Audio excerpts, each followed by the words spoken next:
So I don't know what that fuzz is over there, but we do have our orange tree that's growing over here in the food forest. Here, we're still waiting. Let's see, where's that little guy? Look, right here, this is our orange right here. And it's the lone orange right there. So hopefully this thing will grow into something. And hopefully we can actually get something growing on this tree. It's been in the ground for I don't know how long, probably like 6 years now.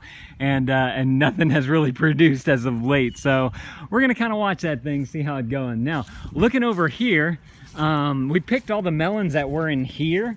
And then over here, the radish is just kind of going nuts right here. We're just letting it go to where it flowers, and hopefully we'll attract some pollinators, you know, some bees and whatnot, so that we can get more and more growth going on in the forest. Here's that fig tree. I'm not too sure what's going on with this fig tree. It is not looking pretty. This is looking very hollow, very dry. Just not, look, this is snapped down here.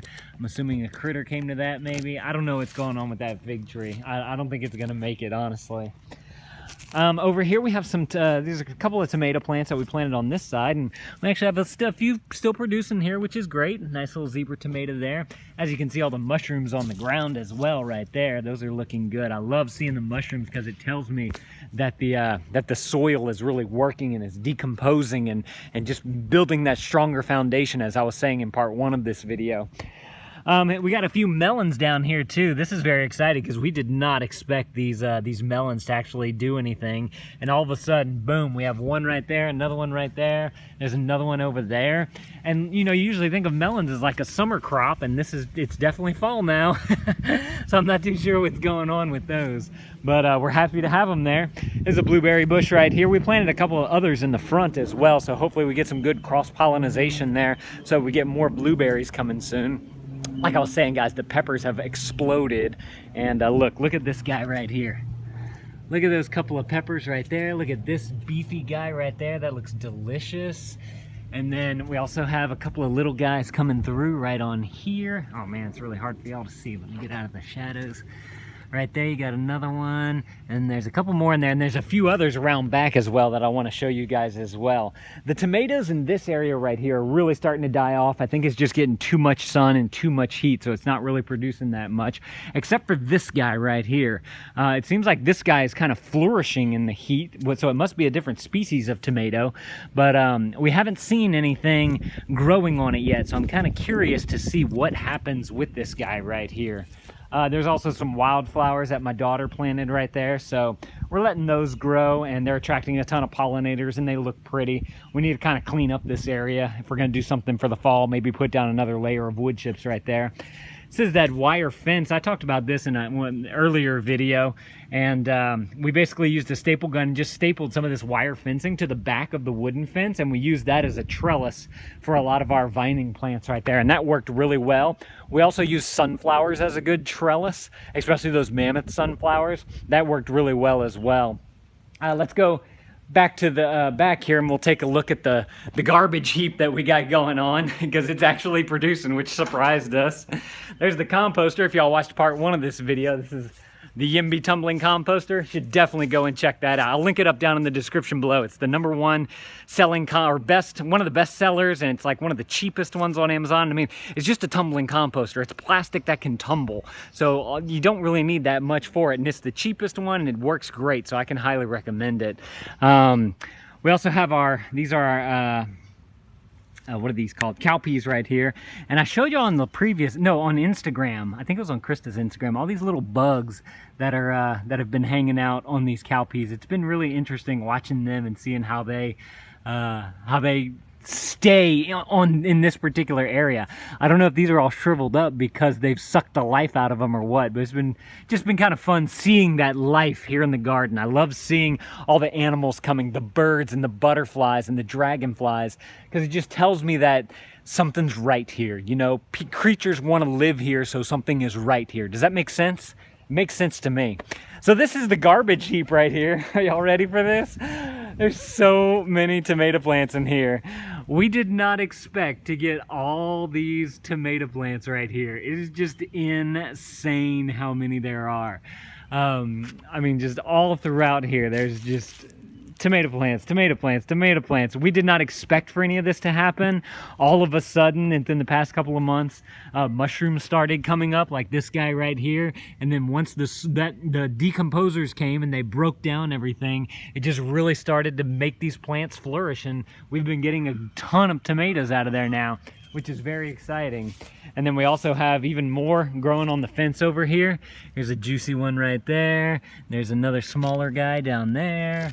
And then I saw some earlier, these little peppers that we have growing right here. These have been fun to grow because they don't get very big. So we've been seeing a lot of those. And there's a couple other pepper plants down there. They just haven't really done much. Actually, one thing that I wanted to note is that we've been seeing a ton of caterpillars. I don't see any right now, but hopefully we get some butterflies from that. That'll be very exciting. I love seeing butterflies in the garden. It's always fun. This tomato plant, apparently something happens here, and it kind of fell over, and we're just kind of letting it go out into the grass. It's just kind of taken all on its own. I think it's trying to get some of the light, maybe. I don't know exactly what's going on, but it's very cool to see. Ooh, look at this pepper right here. That thing looks delicious. What do y'all think? Y'all want some of that? Yum! But yes, I want one of those. Down in the comments below if you want one of those. These are, oh, okay, so these are the Mexican midget tomatoes. These things are absolutely delicious if you can find them. We had someone give us the seed for it. It was KRISTA's uncle, and it just makes these teeny tiny tomatoes, and they are just absolutely, whoa, delicious. And so tart, so sweet. I love them. But they come back every year because they're so small. Ooh, that was a bad one. Yuck. Because they're so small, a lot of them fall to the ground. And KRISTA's grandfather, we went over to his house because he has some of these, and he wasn't able to reach them high enough, so we had a whole bunch of them, and some of them went bad. So we took them out here and we threw them down into the garden, and hopefully we get more plants springing up out of that. That'll be super cool if we could get a ton more of these tomatoes because they are just so good. And whenever we went to KRISTA's grandfather's house the other day, KRISTA's my wife, by the way, his tree was like, or tree, his bush, whatever you want to call plant, was ginormous, like, I don't know, 5 times that thing right there. So very cool to see some more growth coming from that, hopefully in the next few years. Let's see, we'll come around here and I can show you guys. We have this little tomato plant right here. It's not really doing much. I think it might be trying to get some light. I'm not too sure. It's kind of interesting to see what's going on there, following that one. And then we also have our, this is our apple tree right here. It, I don't know what to think about it. The leaves are a little crunchy. It's got these brown spots on them, but it does have leaves, so I know there's some kind of life to it. I just don't know if it's going dormant because it's starting to get fallen right now. You know, it's starting to get fall, autumn, whatever you want to call it, right now. So we're kind of watching that to see what happens. But the other apple tree over here, still, I don't know what to think about this thing. It's like I can't tell if it has life in it or not. We're just gonna have to kind of follow this thing. We'll let it go through the winter, and then hopefully in the spring it might spring back to life.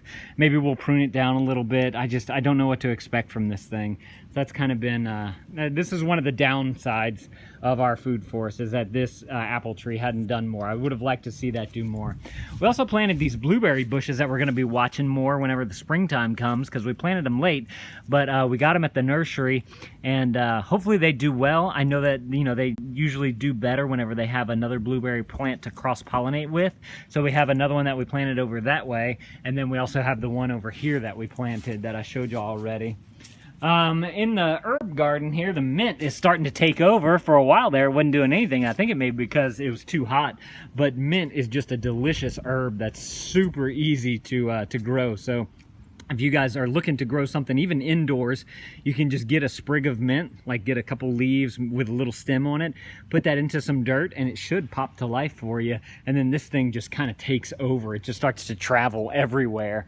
So as you can see how ours was doing over there. So, and it's delicious too. Our kids love going out there, picking mint and popping it right into the mouth like we just did. So definitely recommend the mint if you're looking for a good crop cover too, like a ground cover too. Works really well for that if you don't mind it taking over.